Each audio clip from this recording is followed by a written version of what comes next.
wala rin ang ulan. Parang may naisip akong kalokohan na naman.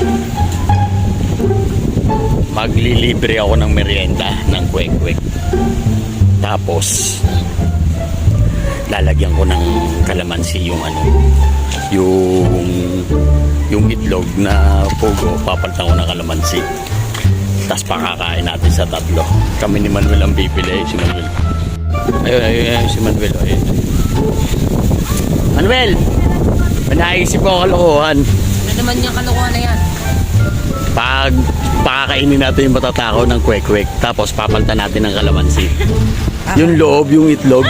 Oh, di ba matatakaw yun, masisiba yun eh. Oh, lalagyan natin yun para makikita natin face extraction nila. Damn! Tara, sama mo ako, bibili ako.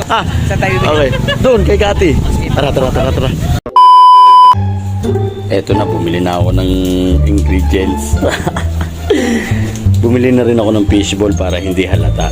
Fishball tsaka kwek-kwek. Yung kwek-kwek, lalagyan namin ng kalamansi loob. Yun ang papakain namin sa kanila. Umikot lang ako kasi nandun si JC. Nakita ko, mahalata. Para pagdating ng tatlong kumag, kakain na yun. Makikita natin ang mukha ng mga yun. Asim kilig yun ngayon. Eto na.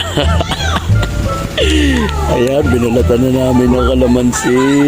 Ayan ang ipapalaman natin dun sa kwek-kwek nila. Ito, dadagdag ako pa ng 3. Tatakaw nyo ha. Yari kayo ngayon sa akin. Ano, okay na yan? Ayos na ba yan, Ana? Ito naman! Ito may pasimuno niya, no? Si Ana, siya nakaisip niyan. Tsaka ito, si Lala. Buti na lang ako, chef. Nasaan ang kalamansi dyan? Baka naman tayo makakain ng kalamansi dyan. Wala bang tao dyan? Wala. Malinis ang ano natin. Halini. Malinis. Eh, ang consent siya.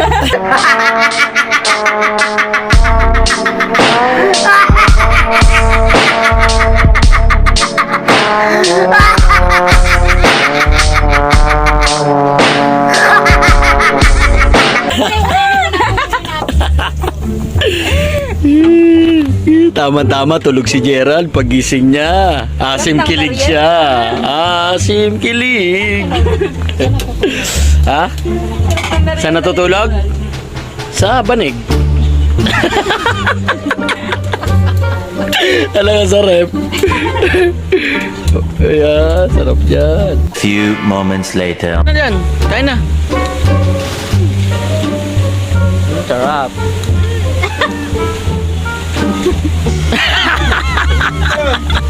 Hindi ko naman sinabi Ano naman secret yung problema. Gusto ko pa! Ano, sarap? Sarap ba? Tatakaw nyo eh.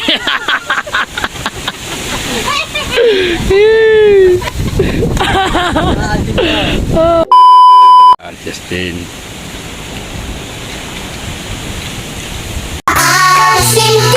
Gusto ko pa!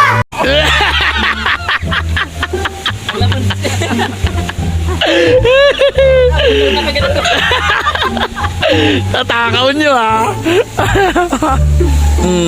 Ano, sige, kain pa. Bula lang ako.